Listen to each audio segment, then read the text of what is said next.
Hello everyone, నేను మీ జాకిర్ హుసేన్. ప్రస్తుతం మనతోటి స్టూడియోలో దాసరి విజ్ఞాన్ గారు ఉన్నారు. వెల్కమ్ చెప్పేద్దాం. Hi sir. నమస్తే. సో అయితే ఫిలిం ఛాంబర్ ఈసారి కొత్తగా నిర్ణయం తీసుకున్నట్టు తెలుస్తుంది. అంటే ఫిలిం డే రోజు జెండాలు ఎగరేసి అంటే అవార్డులు ప్రతి ఒక్కరికి ఇస్తున్నట్టు తెలుస్తుంది. సో ఏం చెప్తారు ఈ టాపిక్ గురించి? Telugu film chamber of commerce తీసుకున్నటువంటి నిర్ణయం గురించి నిజంగా హ్యాట్స్ ఆఫ్ చెప్పాలి.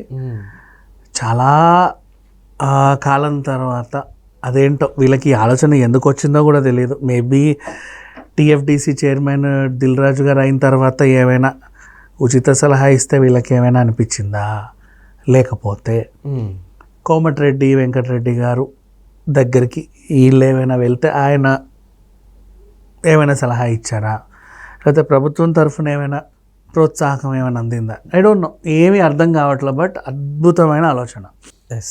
మొన్న లాస్ట్ టైం కూడా పాపం నంది అవార్డులని అప్పుడెప్పుడు యాక్చువల్గా నంది అవార్డుల గొడవ ఏంటంటే లాస్ట్ ప్రభుత్వము తెలంగాణ ఆంధ్ర సపరేట్ అయిన తర్వాత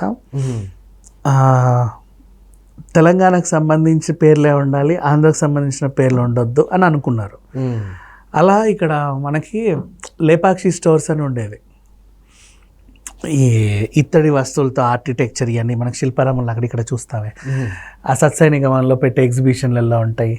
ఆ కళాకృతులన్నీ కూడా లేపాక్షి స్టోర్స్ అనే దాంట్లో ఉండేవి. ఓకే, దాన్ని ఏం చేశాడు, లేపాక్షి అంటే ఇది ఆంధ్రది కదా, ఓ మై గాడ్ మనం ఏం పెడదాం, గోల్కొండ అని పెట్టాడు. గోల్కొండ అని చెప్పేసి వాటికి ఆర్ట్ క్రాఫ్ట్స్కి ఆ పేరు పెట్టేశారు. ఇక్కడ ఉంది, అబిడ్స్లో ఉంటుంది. అండ్ ఇంకా విషయం ఏంటంటే అప్పటి నుంచి ఆంధ్రాకు సంబంధించిన పేర్లన్నీ తోకలు కత్తిరిద్దాం అనుకున్నారు. సినిమా మీద పడ్డారు, సార్ ఇదేదో ఉంది నంది అవార్డులు అంట, ఒకసారి చూడండి అని. నంది అంటే అది ఆంధ్రది, అవునవునవునవును, దీన్ని కూడా హోల్డ్లో పెట్టండి, ఇంకో పేరు పెడదామని అనుకున్నారు. అప్పుడు జరిగిన విషయం ఏంటంటే ఇంకో పేరు పెట్టడానికి వాళ్ళకి అర్థం కాల. ఎందుకు అర్థం కాల? ఆంధ్రాలో ఉంది మహానంది. నంది ఆంధ్రాలో ఉంటుంది, తెలంగాణలో ఉంటుంది, దేశం అంతా ఉంటుంది, ప్రపంచం అంతా ఉంటుంది. నంది అవార్డ్స్ ఇది మహానంది అవార్డ్స్ కాదు. తెలంగాణ గుడ్ల ముందు నందులు లేవా, శివుడి విగ్రహాల ముందు. సో సార్ ఇట్లా కాదు, అట్లా కాదు, ఇట్లా ఏంటి గొడవ కాసే పక్కన తోయి అన్నాడు. అప్పుడు తోసిన పక్కన పెట్టినటువంటి ఫైలు ఏ కుర్చీ కిందికో ఏ బల్ల కిందికి పోయిందో తెలియదు, బూజు పట్టి 10 ఏళ్ళు ఇప్పటిదాకా అసలు నంది అనే అవార్డు పలకల తెలంగాణలో. అవును. తర్వాత మొన్న లాస్ట్ ఇయర్ దుబాయ్లో ఘనంగా నిర్వహిస్తాం, నంది అవార్డులు మేము ఇస్తాం, మేము ప్రకటిస్తున్నాం అని చెప్పేసి కొందరు పెద్ద మనుషులు 4 కదిలేరు. కొంచెం హల్చల్ చేశారు, బ్యానర్లు అవి కొట్టించుకున్నారు, అడ్వర్టైజ్మెంట్ కూడా బాగా చేసుకున్నారు, ఒక ఈవెంట్ కూడా నిర్వహించుకున్నారు. ఓకే, వాళ్ళకి ఒక చుక్కెదురైంది. ఏంటంటే ఆంధ్ర తెలంగాణ బైఫర్కేషన్ తర్వాత ఎప్పుడైతే నంది మాకొద్దు మాది కాదు అని నువ్వు అనుకున్నావో అది మాది అని వాళ్ళు క్లెయిమ్ చేసేసుకున్నారు. కాపీ రైట్స్ మావి. నంది అనే పేరు మీద మీరు అవార్డు ఇవ్వడానికి వీల్లేదు, ఇంకేదైనా పేరు పెట్టుకొని ఇచ్చుకోండి, మాకు సంబంధం లేదని వాళ్ళు. ఓకే, అయ్యో ఇంకో పేరు ఏంటి అదేంటి, అది కూడా అట్లాగే అయిపోయింది. తర్వాత మొన్న తెలంగాణ ప్రభుత్వం కొత్తగా కాంగ్రెస్ ప్రభుత్వం వచ్చిన తర్వాత కోమటిరెడ్డి గారు అండ్ రేవంత్ రెడ్డి గారు వీళ్ళందరూ కలిసి తీసుకున్న ఒక మంచి నిర్ణయం ఏంటంటే గద్దర్ గారికి ఒక పురస్కారం ఇస్తే బాగుంటుంది అని వాళ్ళు అనుకున్నారు.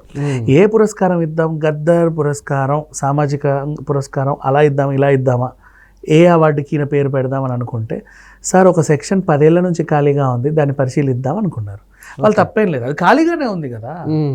సో అంటే ఏ పేరు పెట్టాలో ఆలోచనలో ఒకటి ఆగి ఉంది, ఒక ఫైల్. ఓకే, ఇప్పుడు దానికి తగిలిద్దాం అనుకున్నారు.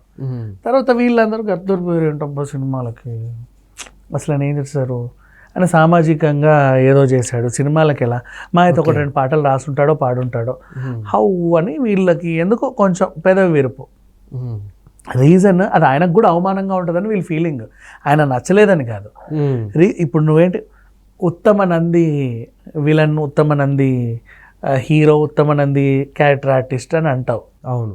ఉత్తమ గద్దర్ కమేడియన్, ఉత్తమ గద్దర్ విలన్, ఉత్తమ గద్దర్ హీరోయిన్, ఉత్తమ గద్దర్ హీరో, పేరుకి ట్యాగ్ చేస్తున్నట్టు ఉంటుంది. సౌండింగ్ సెట్ అవ్వట్లా. మ్మ్. సో ఇది ఆయనను కూడా అవమానించినట్టు ఉంటుంది. ఎందుకంటే అంత అవసరమే ఉంది, మ్మ్. ఇంకేదైనా దానికి సజెస్ట్ చేయండి అంటే అది కూడా అలాగే కొంచెం హోల్డ్లో ఉంది.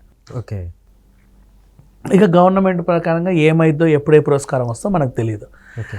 కానీ సినిమాని సత్కరించుకోవాల్సిన బాధ్యత మనకుంది. ఎందుకంటే ఏ గవర్నమెంట్ అయితే లాస్ట్ క్రిత ప్రభుత్వం 10 ఏళ్ళు దీన్ని ఆపిందో, ఆ 10 ఏళ్లలో జరిగిన విధ్వంసం ఏంటో తెలుసా? మ్మ్. ఎవరెవరైతే అర్హులో ఇలాంటి అవార్డ్స్కి వాళ్ళందరూ చనిపోయారు. అవునా?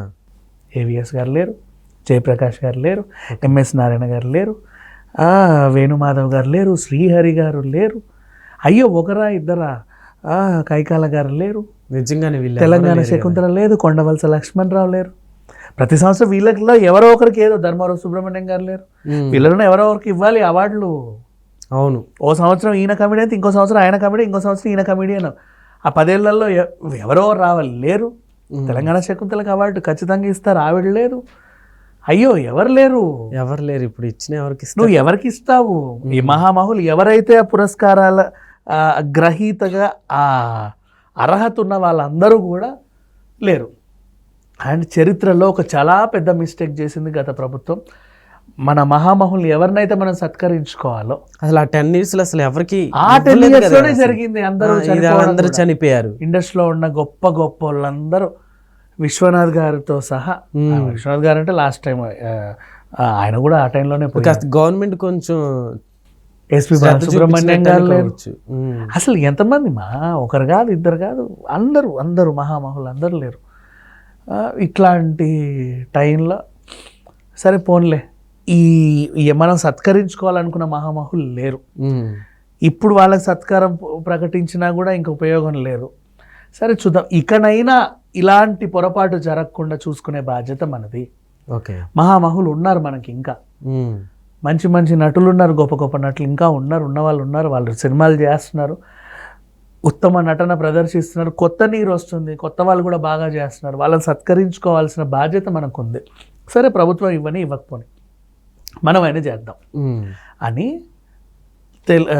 Telugu film chamber of commerce ప్రతి సంవత్సరం ఉత్తమ సినిమా, ఉత్తమ హీరో, హీరోయిన్ ఈ అవార్డ్స్ మనం కూడా ఇద్దాం అని ఒక నిర్ణయానికి వచ్చింది. ఎందుకు ఈరోజు ఈ నిర్ణయం తీసుకోవాల్సి వచ్చింది, అంత అవసరం ఏముంది వీళ్ళకి ఇంత అర్జెంటుగా అంటే February 6 కదా ఈరోజు. February 6 తెలుగు సినిమా పుట్టిన రోజు అనమాట. అండ్ ఇక మీదట ప్రతి సంవత్సరం ఈ రోజున ప్రతి థియేటర్ పైన, ప్రతి హీరో ఇంటి పైన ఫ్లాగ్ అనేది ఒక సినిమా సంబంధించిన జెండా ఎగిరేయాలి. ఓకే. మా రోజు ఇది అని గర్వంగా చెప్పుకోవడానికి. మరి ఆ జెండా ఎలా ఉంటుంది, దానికి డిజైన్ ఏంటి, ఈ బాధ్యతను పరుచూరి గారికి అప్పచెప్పారు. ఆయన డిజైన్ చేస్తాడు, అది రేపు మాపో వస్తుంది, అందరూ ఆమోదయోగం చేస్తారు, తర్వాత దాన్ని ఎత్తే అవకాశం ఉంటుంది. ఇది ఓవరాల్గా జరిగినటువంటి అంశం. సో ఈ నిర్ణయం నిజంగా చాలా బాగుంది, అందరికీ నచ్చింది. Okay sir, thank you so much.